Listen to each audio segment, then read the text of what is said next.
ఉత్తరప్రదేశ్లోని హార్దోయ్కి చెందిన జితేంద్ర అలియాస్ బబ్లూకి 2017లో షీలుతో వివాహమైంది. కానీ పెళ్లైన ఏడాదికే భార్యను వదిలేసి పారిపోయాడు. చాలామంది చనిపోయాడని అనుకున్నారు. కానీ ఉన్నట్లుండి ఈ మధ్య ఆయన ఇన్స్టాగ్రామ్ రీల్స్లో ప్రత్యక్షమయ్యాడు.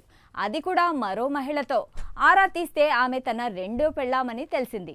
అయితే 2017లో పెళ్లైన జితేంద్ర బబ్లూల సంసారం సజావుగా సాగలేదు. ఏడాదిలోపే జితేంద్ర షీలును కట్నం కోసం వేధించాడు. బంగారం తేవాలని డిమాండ్ చేశాడు.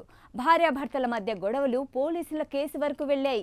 తనను కట్నం కోసం వేధిస్తున్నారని షీలు సందిల్లా పోలీస్ స్టేషన్లో కంప్లైంట్ చేసింది. అయితే జితేంద్రను అరెస్ట్ చేయడానికి వెళ్లేసరికి అతడు కనిపించకుండా పోయాడు. దీంతో తన కుమారుడు కనిపించడం లేదంటూ జితేంద్ర తండ్రి 2018లో కంప్లైంట్ చేశారు. అంతేకాదు, షీలు బంధువులే తన బిడ్డను చంపేసి ఉంటారనే అనుమానం కూడా వ్యక్తం చేశాడు. అప్పటి నుంచి మిస్సింగ్ కేసు కొనసాగుతూనే ఉంది.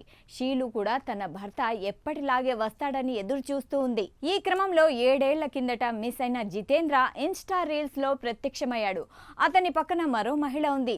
ఆ రీల్స్ చూసి షాక్ అయిన షీలు వెంటనే పోలీసుల దగ్గరికి వెళ్లి చూపించింది.